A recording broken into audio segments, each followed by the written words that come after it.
used to think my father was helpless. 78, stubborn as an old oak, refusing every kind of help. He'd wave me off when I tried to carry the groceries, claim he didn't need reminders for his pills, pretend the stove turning itself off was just a timer. Everyone said I was lucky to still have him, but they didn't see the little signs, the cold coffee left on the counter, the burned pan, the bills sitting unopened on the kitchen table. I thought I was protecting him from the world. I didn't realize I was protecting myself from the truth. My name is Emily Callahan. I was raised by a man who used to run into fire for a living, literally. For 40 years, he was a firefighter. To me, that meant he was indestructible. When my mother, Margaret, died, he seemed smaller somehow. He stopped talking about the men from the station, stopped going out, and spent his evenings staring at the roses she had planted by the porch. I told myself he was grieving, but as months passed, the grief turned into a kind of stillness, and that stillness scared me. Ryan, my husband, said what I didn't dare to say aloud. "He's slipping, Em. You can't see it because you're too close." I hated the word slipping. It made my father sound like a cracked plate, something fragile that could no longer hold its shape. But when I found him asleep in his chair one afternoon with the oven still on, smoke curling from the kitchen, something inside me broke. Ryan's words started to make sense. I began watching my father the way a nurse watches a patient, quietly, constantly, waiting for mistakes. Each time he fumbled with the keys or forgot an appointment, my chest tightened. When I brought it up, he'd laugh it off. "I've been forgetting things since the day you were born," he'd say. "That's why your mother kept the lists." But her lists were gone, and so was she. Ryan's tone grew firmer. "He can't live like this, Em. One bad fall, one forgotten candle, and it's over. He needs care, real care." I told him my father would never agree to move into a facility. Ryan smiled, the kind of smile that makes you feel both comforted and cornered. "Then you'll have to make the decision for him." I wanted to believe it was the right thing. I repeated that phrase like a prayer. The right thing. When I filled out the papers, I told myself it was just precaution, nothing final. When the lawyer called, I told myself it was about safety, not property. Every signature felt like a betrayal, but I disguised it as love. Sometimes, late at night, I'd visit my father without warning, just to check. I'd find him in the same chair, the old armchair with the frayed armrest, reading the newspaper with his glasses halfway down his nose. Once I caught him dozing, the television glowing softly in front of him. The room smelled of coffee and dust and something else. Peace. It hit me how content he looked, and I felt this wave of guilt that I couldn't quite name. That evening, as I stood by the door, he stirred and said softly, "You work too hard, Em. You should rest." He didn't know how close he was to the truth, that I was already tired, not from work, but from worrying. I told Ryan about it later. He shook his head.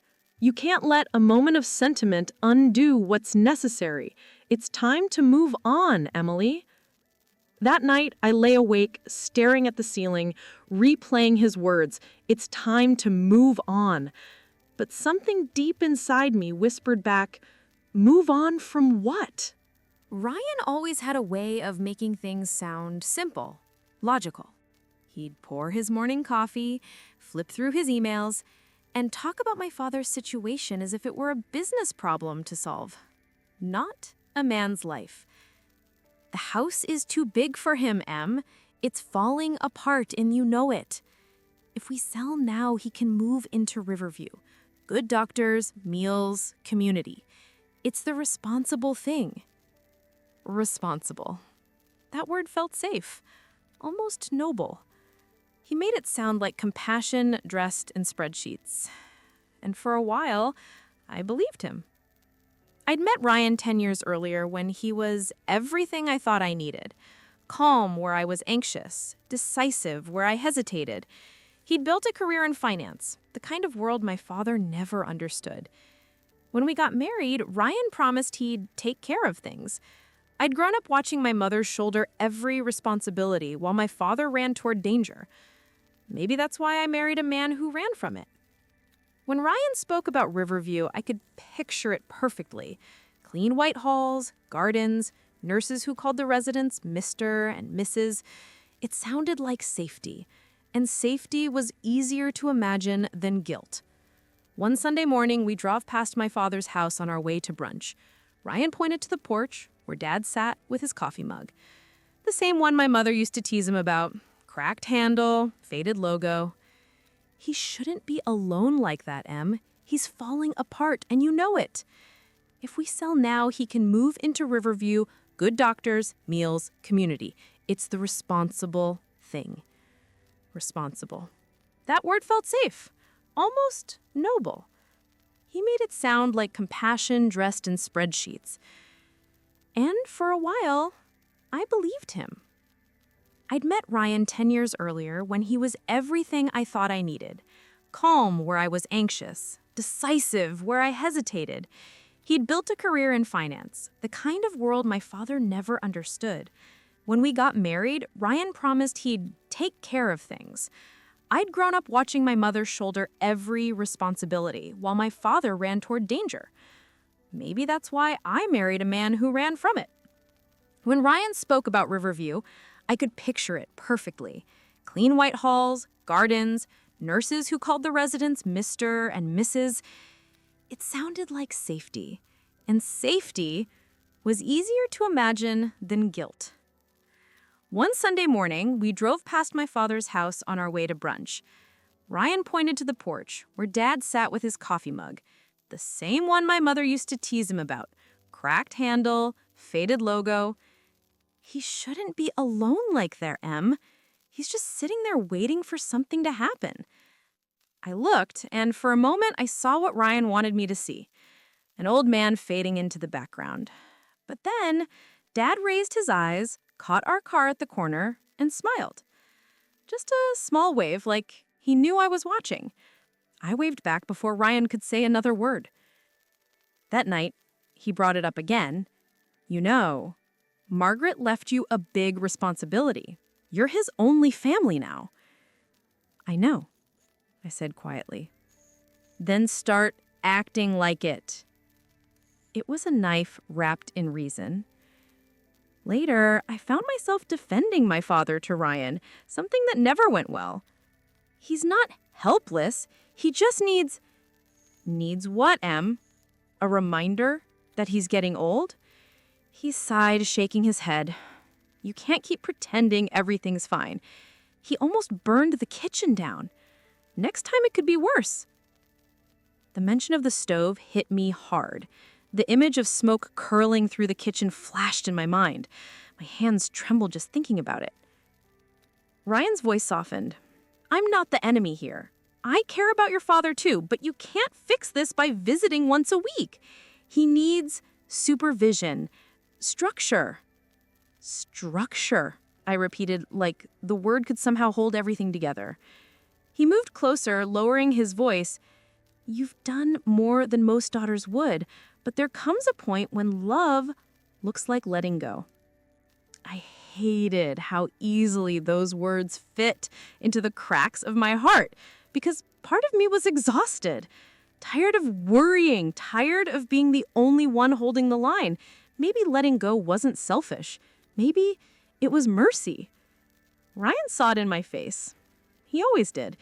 That's when he touched my hand and said, "You're doing the right thing." And I wanted so badly for that to be true. I wanted it to erase the ache in my chest and the doubt in my gut. He leaned in and kissed my forehead. Gentle, reassuring, like a priest offering absolution. And in that moment, I let myself believe him. God help me. I truly did. I still remember how nervous I was walking up those steps.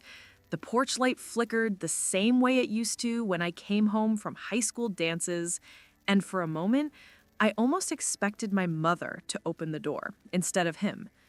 But when my father appeared, standing there in his pressed shirt and clean-shaven face, the sight of him caught me off guard.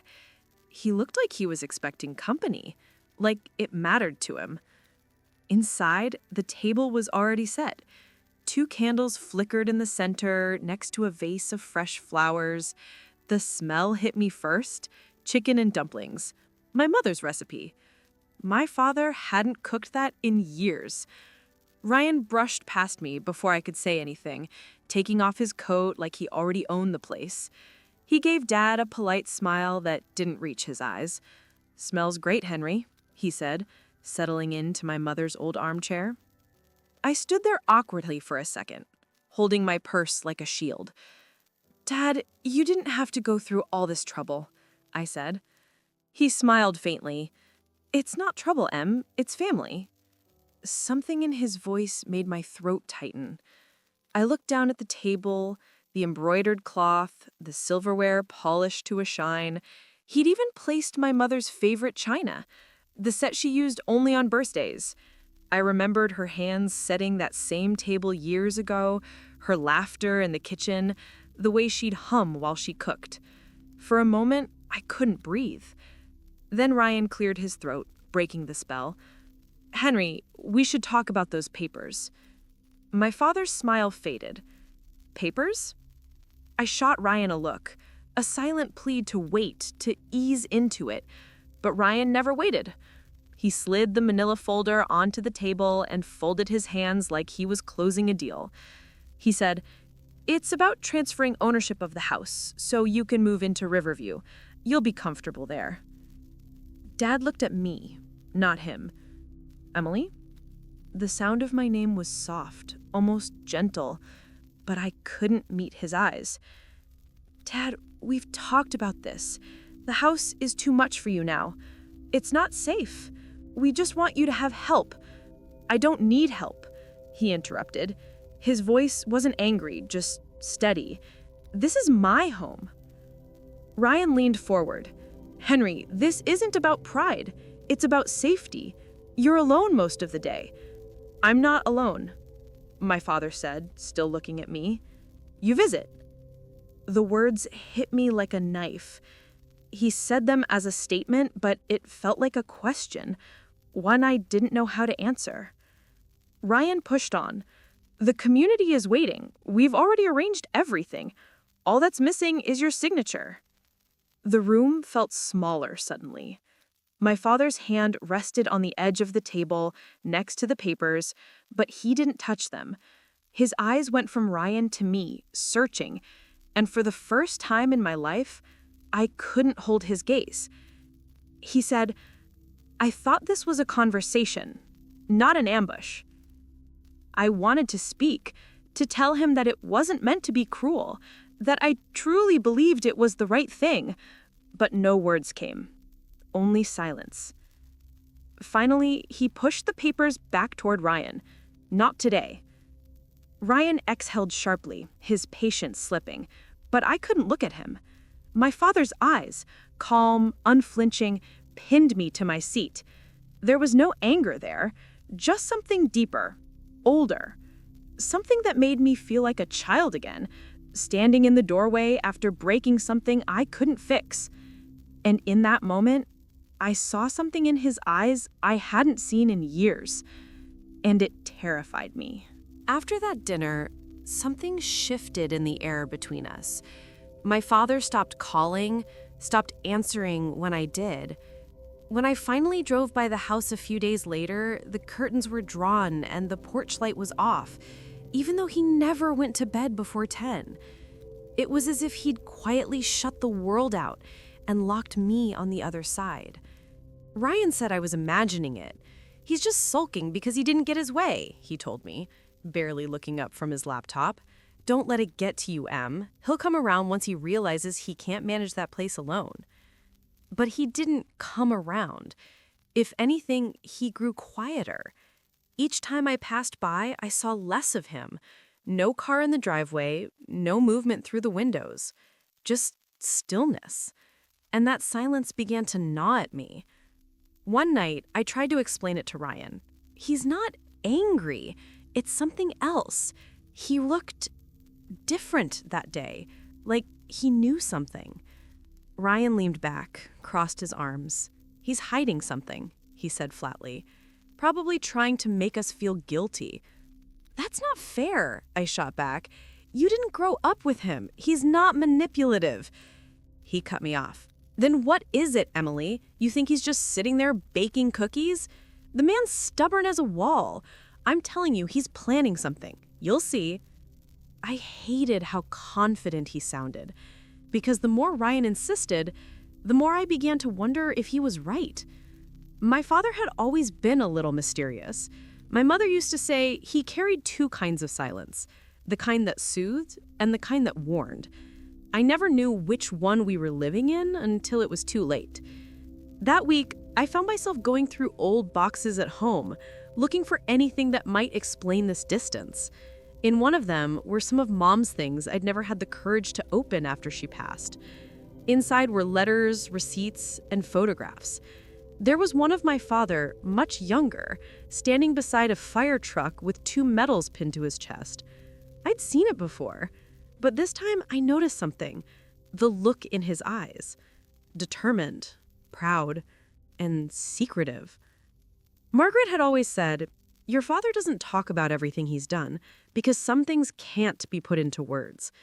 I used to think she meant the fires he fought, the tragedies he'd seen. Now I wasn't so sure.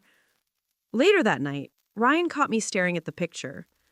"See," he said, "that's the problem. You still worship him.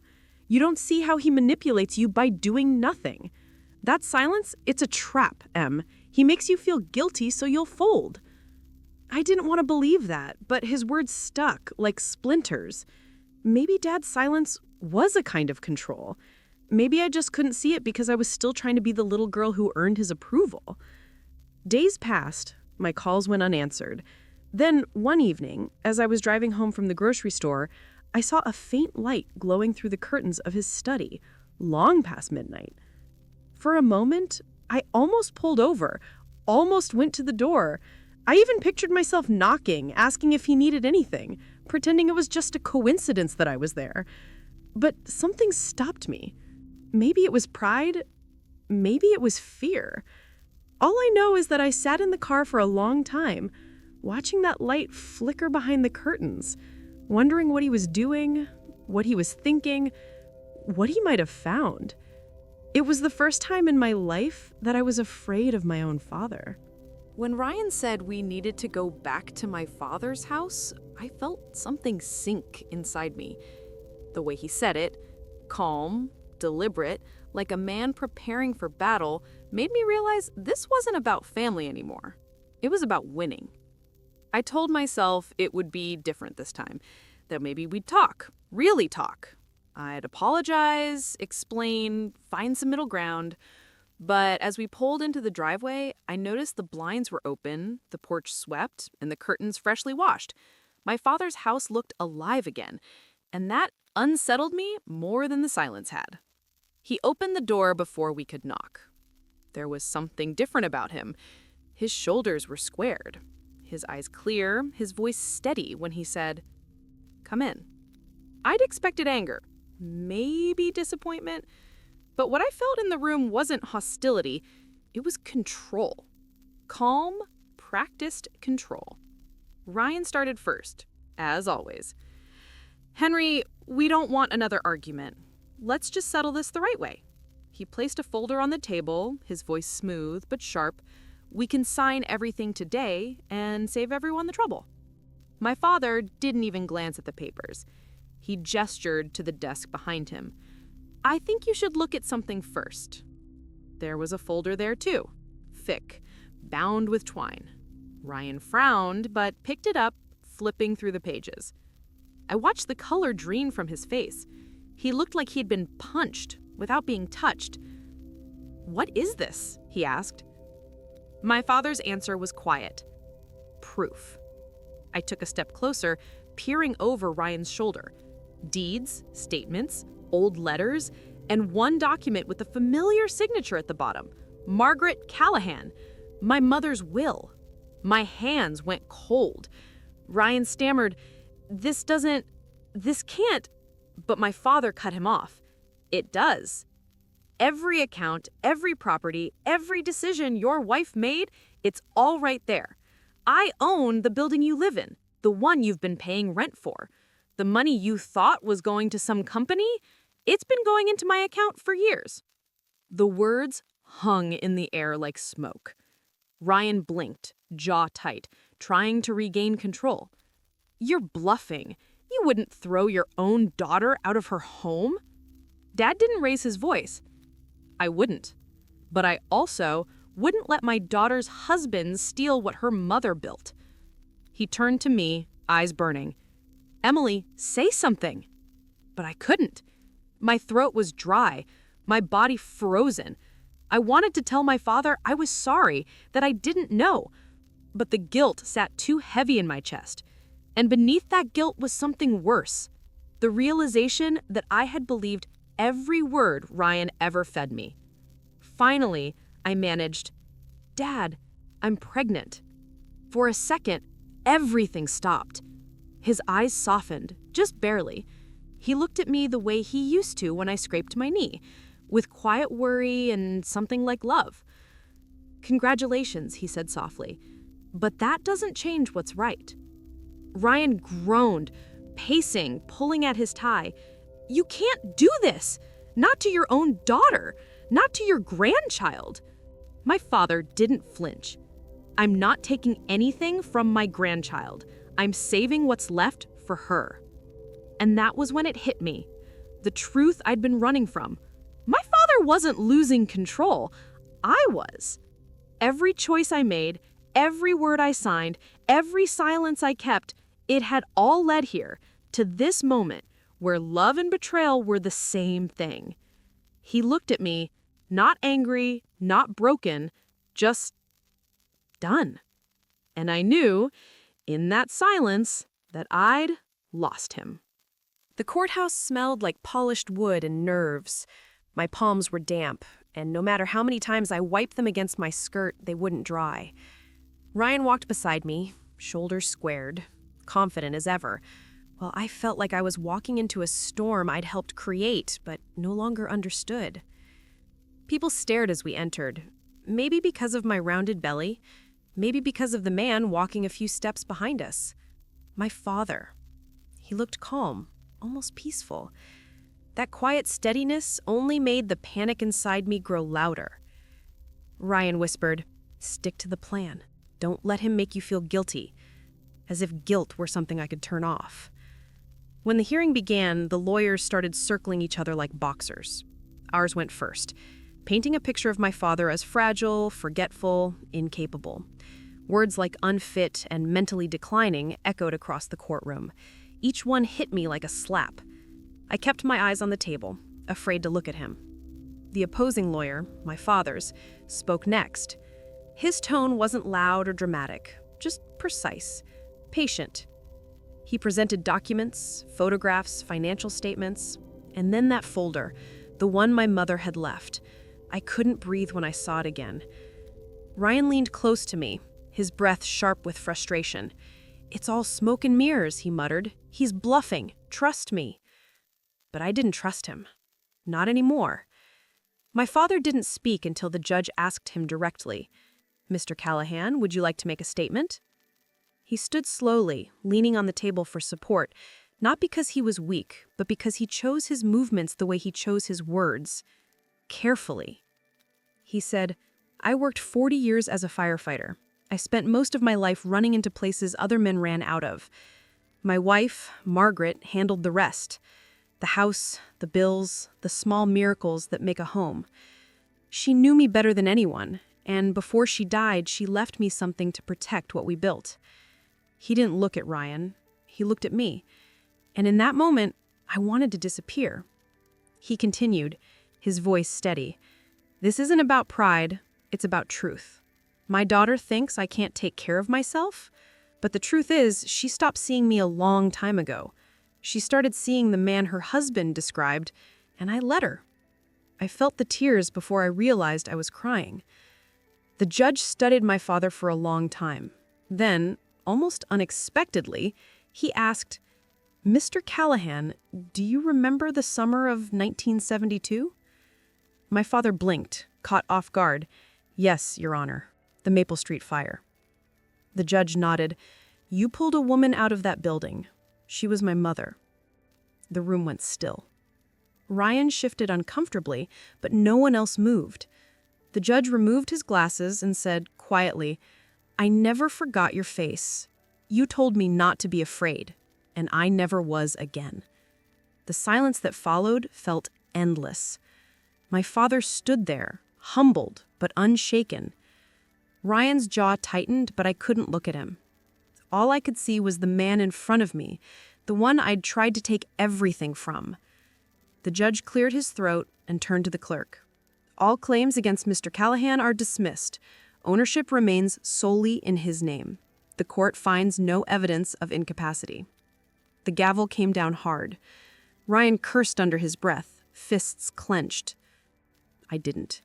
I just sat there, watching the man I'd called weak stand taller than I'd ever seen. After the judgment, the world didn't end. It just shifted. Quietly, cruelly. The kind of change that creeps into your life without knocking first. At first, I told myself we could recover. Ryan said we'd appeal, that it was just a setback. But within a week, the news had spread through every corner of Riverton. People who once smiled at us in the grocery store now turned away. At Ryan's office, whispers moved faster than paperwork. By Friday, he came home with a box in his hands, the kind used for things that no longer belong anywhere. His job? Gone. His pride? Bruised.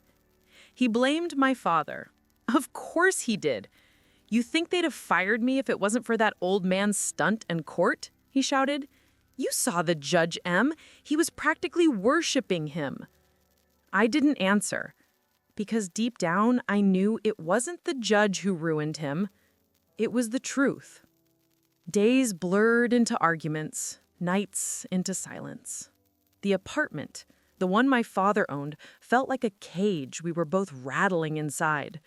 Ryan started drinking more. At first just a glass after dinner, then two, then bottles hidden under the sink. I tried to stay busy. Prenatal appointments, small errands, phone calls I never returned. I couldn't bring myself to visit my father, though he called once, just once, to ask how I was feeling. "Fine," I'd said, my voice thin as paper. "The baby's fine." He didn't ask about Ryan. I think he already knew.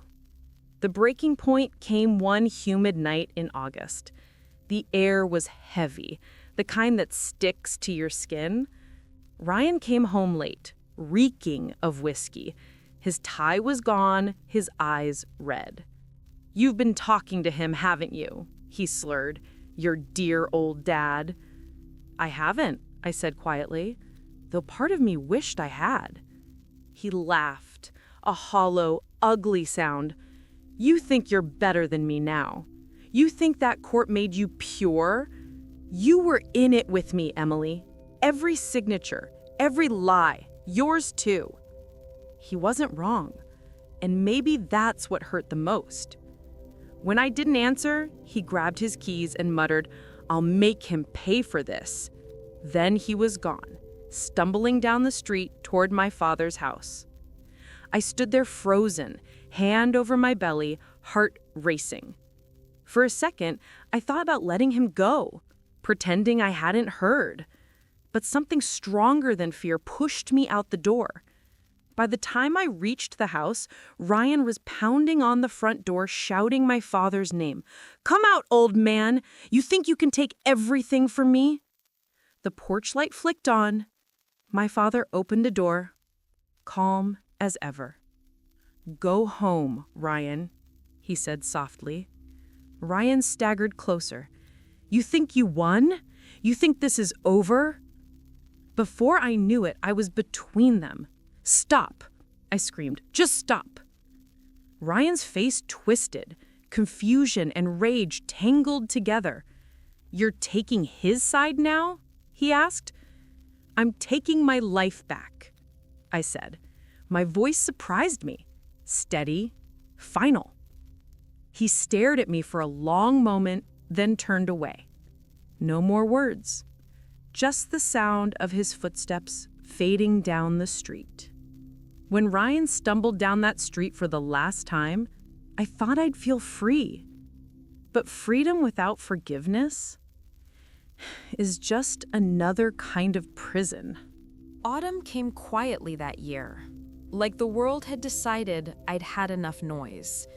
The leaves outside my father's house had turned to gold, and the air carried that sweet, earthy smell that always reminded me of my mother. It had been months since the night Ryan left. Months since I'd stood on the same porch, terrified and ashamed. And yet, when my father opened the door, he didn't look at me with judgment. He just said, "Come in, Emily," like it was the most natural thing in the world. Inside, everything felt unchanged, and yet nothing was the same. The smell of coffee, the hum of the old clock, the faint creak in the floorboard near the window. I had memorized these sounds as a child. Now they felt like forgiveness, wrapped in familiarity. I didn't say much that first day. I just handed him a small velvet pouch, the one that had held my mother's jewelry. The chain, the earrings, her wedding ring. I could barely speak when I said, "I took these when I thought Ryan was right." My voice broke, and the tears came before I could stop them. He looked down at the pouch, then at me. "These belonged to your mother," he said softly, "and now they belong to Grace." Grace, my daughter. The name came from him, though he didn't know it. He'd once told me, when I was little, that grace wasn't about being perfect. It was about learning to stand after you fall. The months that followed blurred into something like healing. My father never mentioned the court, the betrayal, or Ryan's name. He simply started over, quietly, the way he did everything. He built something called Second Chance House, a foundation to help older men and women who'd been pushed aside by their families, the way I had tried to push him. I joined him there, not out of duty, but because I needed to understand what redemption looked like.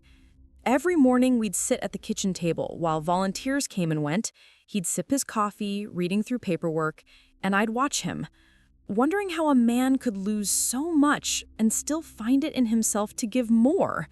I asked him once, "Why do you do this, after everything?"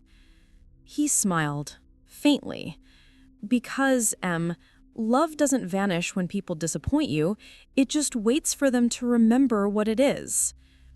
Grace was born in early spring. When I placed her in his arms for the first time, I saw something shift in him, the same spark that had once filled our home when my mother was alive. He looked down at her, and his eyes softened. "She's got your mother's hands," he whispered. We spent more afternoons on that porch as the days grew warmer. Dad rocking Grace gently while the sun sank behind the trees. I'd sit beside him, listening to the cicadas and the laughter of neighbors drifting through the evening air. Sometimes we didn't speak at all. We didn't need to. The silence between us had changed, no longer heavy, but whole. I used to think revenge was loud, something fiery and final. But my father taught me it could be quiet, that dignity could wound sharper than anger, and forgiveness could burn longer than hate. He never raised his voice. He just lived long enough for the truth to find me. And in the quiet of that porch, watching him hold my daughter under the fading light, I realized his silence was the loudest vengeance of all.